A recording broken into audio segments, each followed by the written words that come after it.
Iya, jadi eh, ya alhamdulillah terima kasih teman-teman buat atensi dan perhatiannya terhadap perkembangan kasus yang menimpa Kala dan Faisal dan serta oknum dari TNI.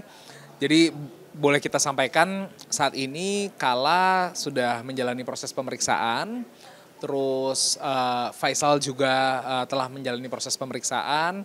Selanjutnya adalah dari pihak tersangka. Cuman kalau ditanya jadwal pastinya saya kurang tahu. Namun informasinya adalah dalam waktu dekat memang akan ada proses pelimpahan berkas dari Denpom Jaya 2 ke pihak terkait gitu. Kalau kondisi Faisal sendiri sekarang seperti apa? Faisal sih alhamdulillah udah sehat ya. Jadi dia kemarin kan selama 2 minggu lah tangannya dia nggak bisa lurus. Cuman saat ini udah bisa kembali lurus gitu. Dan udah kelihatannya aktivitasnya udah normal gitu ya. Dan memang udah bisa nganter Kala juga. Kalanya juga sendiri alhamdulillah juga dalam kondisi baik ya. Dia nggak ada kecemasan berlebihan lagi. Dan ya apresiasi sih kemarin ketika proses pemeriksaannya itu didampingin sama KPAI gitu. Dan ternyata dari KPAI juga menyediakan psikolog, menyediakan pengacara, bukan dari KPAI menyediakan pengacara, tapi menyediakan pendampingan lah psikolog dan itu ternyata sangat membantu Kala untuk menjawab pertanyaan-pertanyaan jadi nggak terkesannya intimidatif, nggak ada kesan menghakimi, jadi jawaban-jawabannya tuh juga lebih membuat pertanyaannya cukup membuat Kala tenang lah gitu. Tapi proses yang Kala jadi saksi itu lama berapa lama? Cukup lama 6 jam kayaknya. Karena awalnya kan ditanya boleh nggak Kala diminta jadi saksi gitu. Terus sebenarnya dari psikolog awalnya bilang kalau bisa sih enggak gitu. Cuman kita tanya ke di Denpom gitu.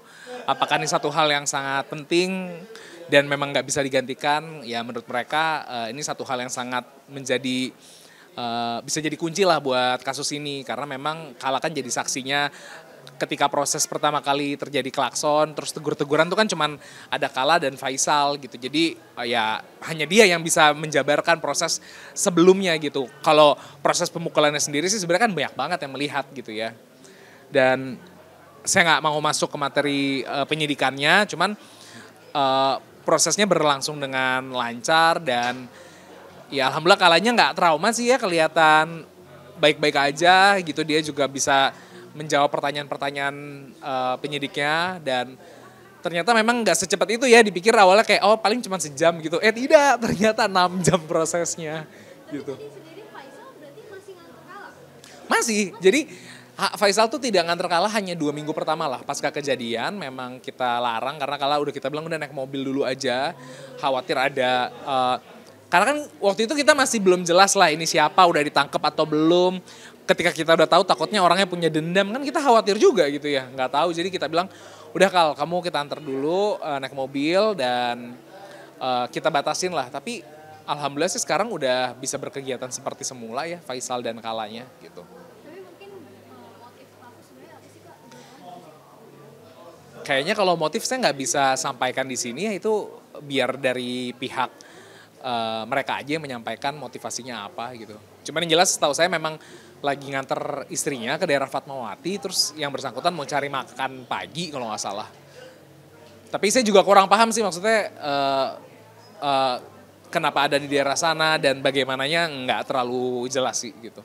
Tapi berarti status sekarang udah tersangka? Udah jadi tersangka.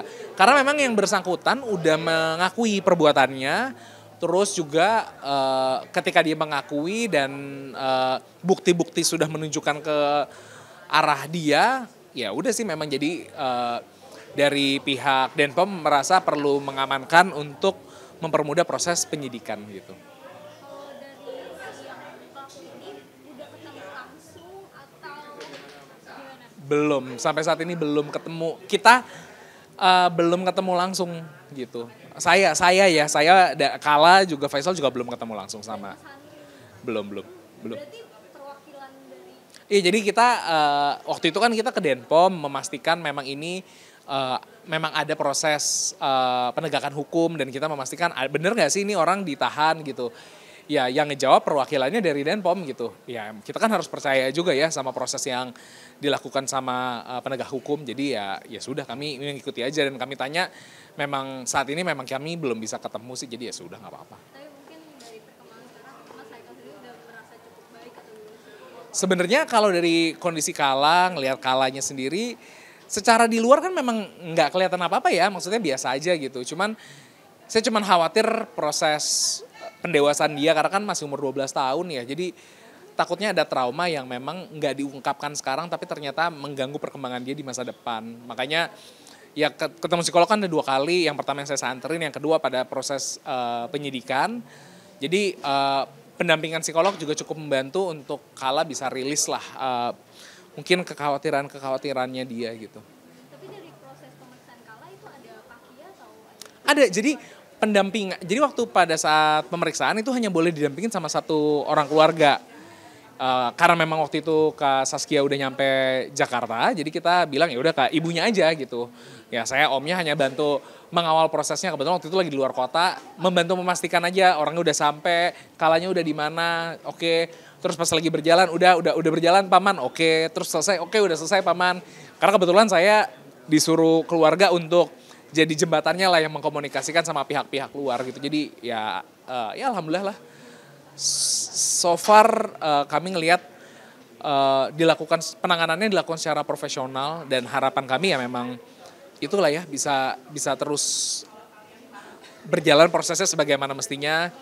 Dan kami juga bukan orang yang pengen membuka identitas segala macam. Rasanya objektifnya bukan itu sih gitu. Jadi dari kemarin mungkin teman media ada yang menanyakan, ada teman-teman di sosial media juga nanyain siapa sih orangnya, kasih lihat dong, spill dong.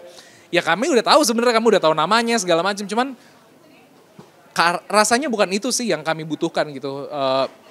Kalaupun nanti memang ketika proses persidangan diketahui ya udah just be it gitu, tapi kami ngerasa bukan nggak harus dari kami kok gitu.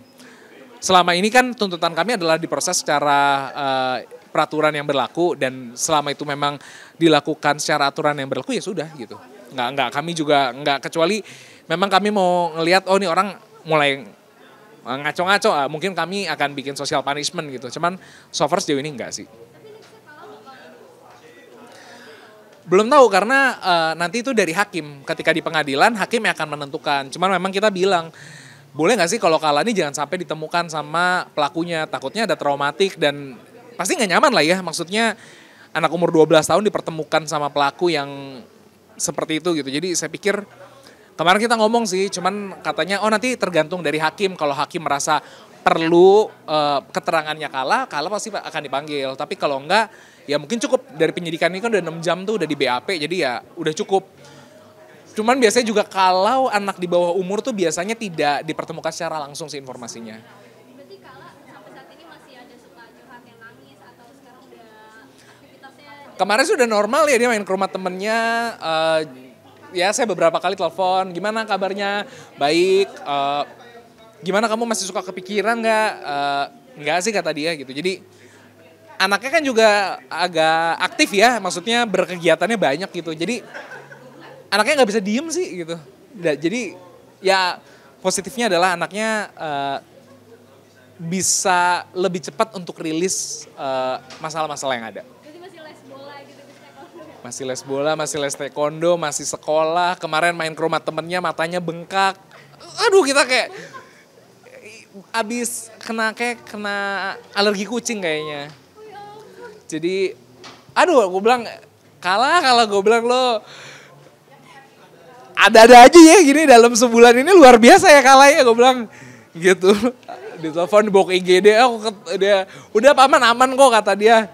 Enggak, cuman kan paman khawatir takutnya bengkaknya bukan cuma di mata kan, takutnya di organ yang lain ntar sesak nafas lagi kan takutnya.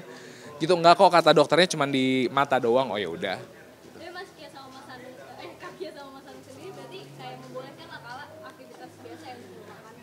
Iya kalau Mas Anung kelihatannya jauh lebih bijaksana ya, kayak ya mungkin ini memang ya kehidupan yang harus dihadapin sama Kala gitu. Tentunya kalau Kak Iya sebagai seorang ibu lebih protektif ya, pasti lebih ingin melindungi, membuatkan lingkungan yang ideal buat anaknya gitu. Jadi ya proses ini yang kita lihat memang pengen dilakukan karena dari pihak keluarga merasa perlu ada pelajaran lah buat pelaku dan harapannya kalaupun ini tidak bisa dihilangkan tapi bisa dikurangi lah perilaku arogan dari oknum yang merasa jauh lebih berkuasa gitu. Nah, oke, terima kasih. Terima kasih banyak kakak.